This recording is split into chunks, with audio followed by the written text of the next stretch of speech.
Hello दोस्तों, आप सभी का स्वागत है आपका अपना YouTube channel student teaching group पर। अब जो है हम बतलाए थे जैसे कि धमनी और शिरा में अंतर लेकर आऊँगा, और ये भी एग्ज़ाम के दृष्टिकोण से बहुत ही इम्पोर्टेंट है। ये हर हाल में जो है 2 नंबर का पूछता ही है। और जब इस वीडियो को पढ़ लेंगे तो मानव में परिवहन, एक और टॉपिक बच गया है लसिका। तो मानव में परिवहन जो है ये ख़त्म हो जाएगी और एक बचेगा कि पौधों में परिवहन, क्योंकि चैप्टर ही परिवहन था। उसमें 2 तरह का है, पादप में परिवहन होता है, जंतु में परिवहन होता है। तो जंतु में परिवहन जो है हम बतला दिए, और उसमें एक ही टॉपिक बची है, तो उनको भी अगले वीडियो में हम जो है लसिका को बतला देंगे। और लसिका भी बहुत ही इम्पोर्टेंट है। तो आज हम जो है धमनी और शिरा में अंतर लेकर आया हूँ, और आप लोग भी कॉपी कलम निकाल लीजिए और इनको जो है नोट करके याद कर लीजिए, और यहाँ पर जो है समझने की प्रयास करते हैं। देखिए क्या होता है, यहाँ पर एक तरफ लिख दिए धमनी और एक लिख दिए हैं शिरा। अब धमनी और शिरा में क्या अंतर है? पहले बात तो धमनी जो होता है जो है रेड कलर का दिखती है। पहले हम क्या लिखे हैं कि धमनी जो होता है वह लाल रंग की होती है। यानी लाल रंग क्यों होगा? क्योंकि आप लोग जानते हैं धमनी शुद्ध रक्त का परिवहन करेगा, ठीक है। और शुद्ध रक्त का परिवहन करने में तो वहाँ पर क्या होगा, आरबीसी, और उसमें हीमोग्लोबिन होगा, और हीमोग्लोबिन के कारण ही क्या होगा, वह रेड दिखेगा। तो जो है पाइप से जब गुजरेगा तो पाइप भी कैसा दिखेगा, रेड ही। तो ये जो है लाल रंग की होती है, और यह किस रंग की होती है, नीले बैगनी रंग की होती है, ठीक है। शिरा कैसा होता है, नीले बैगनी रंग की होती है। चलिए दूसरा अंतर में देखिए कि यह शरीर में गहराई में स्थित होता है। यानी आप जब बीमार पड़े होंगे तो डॉक्टर साहब जी आए होंगे सुई देने के लिए, तो क्या करते हैं कि नस के अगर सुई देते हैं तो पहले क्या करते हैं, बाहीं पर बहुत ज़ोरों से क्या करते हैं कि पाइप को बांध देते हैं, रबर को, और तब जाके क्या करते हैं कि वहाँ से एक अंदर से एक नस उभार निकलती है, और उस नस में क्या होता है, दी जाती है। तो वही होता है धमनी, ठीक है। यानी धमनी में ही सुई दी जाती है, यानी कि वो जो है अंदर में स्थित होता है। और शिरा कहाँ पे स्थित होता है, बाहरी ऊपरी सतह पर। आप देखेंगे कि शरीर के ऊपर जो है नसें उभरे रहेंगे, तो वो जो है बाहरी वाले हैं उसको बोलेंगे शिरा। और जो बहुत अंदर है, गहराई में स्थित है, यहाँ पे गहराई में स्थित होगा, तो उसको बोलेंगे धमनी।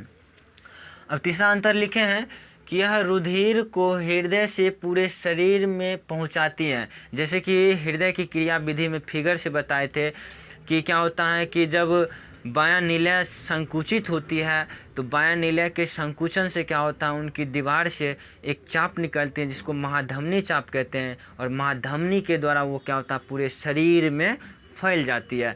तो यहाँ पर क्या करता है, यह पूरे शरीर में पहुँचाती है शुद्ध रक्त को। कौन? तो धमनी। और यह रुधिर को पूरे शरीर से हृदय में लाती है। अब जैसे कि आपको फिगर में बताए थे अग्रमाश शिरा और पश्चिमाश शिरा, तो वहाँ पर क्या होता है कि पूरे शरीर से अशुद्ध वाले रक्त यानी कार्बन डाइऑक्साइड वाले रक्त को क्या करेंगे, लाके उनको भर देंगे।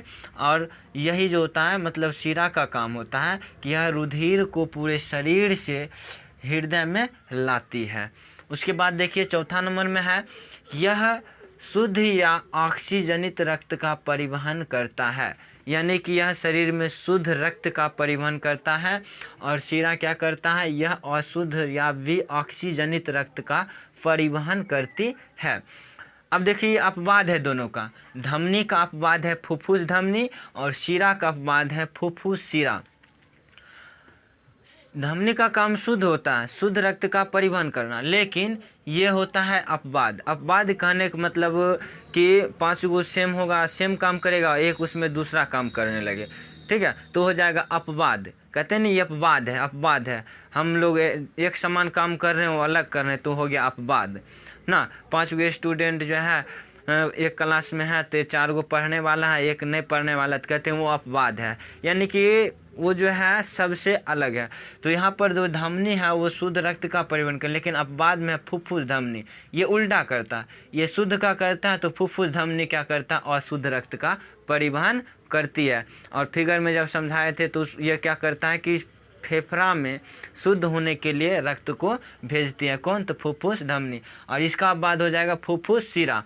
अब शिरा यानी कि अशुद्ध रक्त का परिवहन करेगा, लेकिन अब बाद में क्या हो जाएगा? फुफ्फुस शिरा, यह जो है शुद्ध रक्त का परिवहन करेगा। कौन सा? शुद्ध रक्त का परिवहन करेगी। और यह जो है अशुद्ध रक्त का, ठीक है, अशुद्ध। उसके बाद जो है 5 नंबर में लिखे हैं कि इसमें कपाट नहीं पाई जाती है। कपाट कहने का मतलब होता है बल्ब, ठीक है। अर्धचंद्राकार बल्ब जो होता है, फिगर में आप देखेंगे ध्यान से तो वहाँ पर दिख जाएंगे आपको कि बल्ब होता है। तो यहाँ पर जो है धमनी में कपाट नहीं होती है, कोई बल्ब नहीं होती है, लेकिन इसमें जो है शिरा में इसमें कपाट या बल्ब क्या होता है? पाई जाती है। उसके बाद 6 नंबर में लिखे हैं यह खाली होने पर नहीं पिचकती है। यानी कि धमनी क्या होता है, जब खाली हो जाएगा, उससे ब्लड खाली हो जाएगा तो वहाँ पर नहीं पिचकेगा, सिकुड़ेगा नहीं। लेकिन क्या होगा कि जब ये शिरा के में से क्या होगा? ब्लड खाली होगा, यह खाली होने पर क्या होता है?